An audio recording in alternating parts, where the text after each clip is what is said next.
Good evening and welcome to News Channel 8. This is a very special edition of the news this evening. As predicted, as reported yesterday, there is a protest at WAPA at approximately 2:30 in the afternoon. It began. We're still out here today. News Channel 8's Wes Small is, of course, all over this one. And we're going to go to him now. He's going to give us an update and some of the things he's finding from the voice of the people of the Virgin Islands today here at Sunny Isles. Wes? Thanks a lot, Jerome. This is it. This is a gigantic WAPA demonstration here at Sunny Isle. We've already had some fireworks. You're going to be seeing some file footage as the police and security for Sunny Isle kind of got in here and kind of moved the public address system over. Yeah, but what are you saying? Are you in the security? I'm the chief of security here. That's like, I'm the chief of security for Sunny Isles. We gotta move. You go by the road. I have no problem with you going by the road. Right. But we can't do the demonstration here. All right, well, we're going to go by the road, West Smalls. But the slogan for today is, we won't pay. We won't pay. No problem at all. But as you could see, no mas al liak WAPA. What does this mean, sweetheart? It's Spanish. No more liak. No more robbing the people money. No more robbing the people. They're playing Bob Marley's Get Up, Stand Up.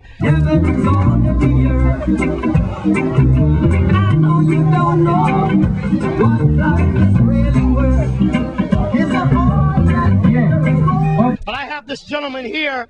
He is one of hundreds of people out here that bought their WAPA bills out here. You were telling me something. You want to let the camera zoom in on this. What were you telling me about your consumption is how much? Yeah, my name is Freddy Colon. The consumer of my house is $50.79. But look, it charges $193.61 to Leah. So you charge, Why? yes, you use $50 in current, and now you have to pay $193 in Leah. Yeah, I don't know why. Look at the other bill, the water bill. $48 I use it, $33.60 for Leah, for the water. So, and that water not is good to drink. That water not is good for nothing, only for the toilet. Only for the toilet. That's it.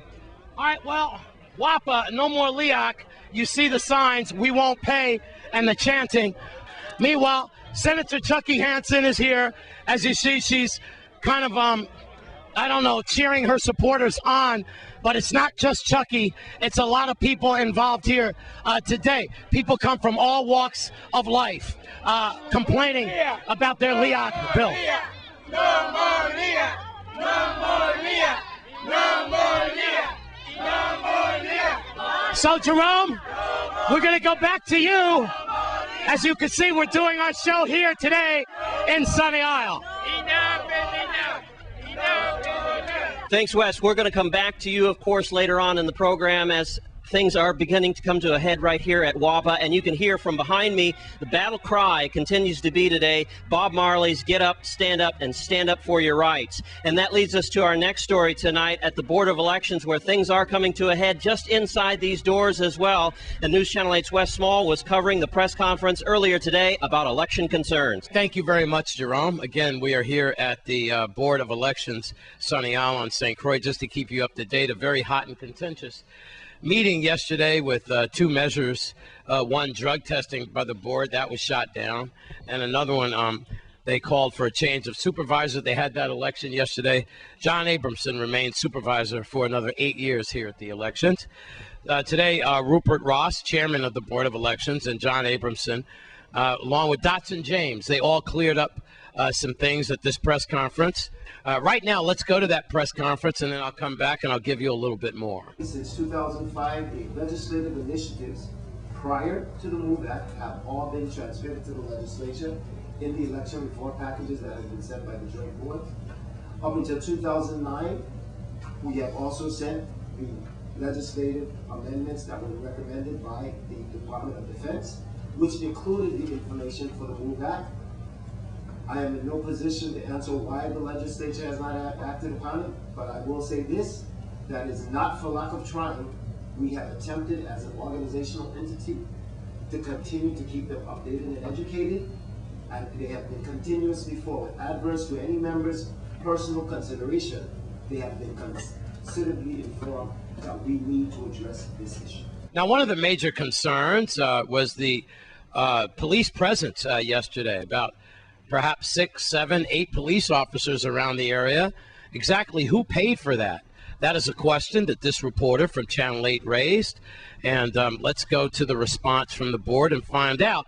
Number one, why did we need police presence here? And number two, who paid for that extra police presence yesterday? The members of the board were verbally abused and challenged by members of the audience. I made mention the fact that at subsequent meetings, the Attorney General who was serving us was also verbally abused. I made mention that stenographers have been verbally abused, and the members of the board, some members of the board felt threatened and intimidated. As a matter of fact, my recollection is that at least 2 of them refused to come to meetings as a result of that, and therefore I was urged to have some security presence. One more follow-up. Did that extra police protection cost money? And if so, who paid for the bill? The extra police presence yesterday, in my opinion, as the board member, got too warranted. At the conclusion of the meeting yesterday, there were threats as people walked out of this meeting.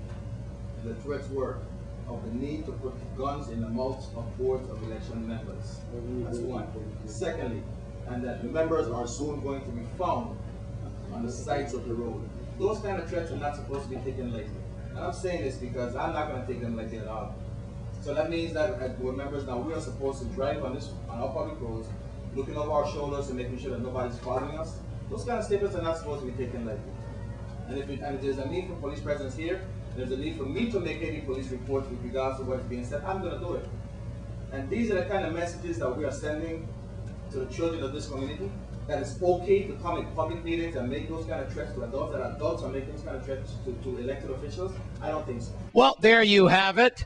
A very hot and contentious situation here at the Board of Elections. This will not go away, that's for sure.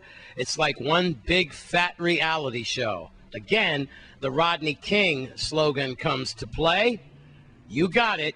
Why can't we just all get along? Tell me about it.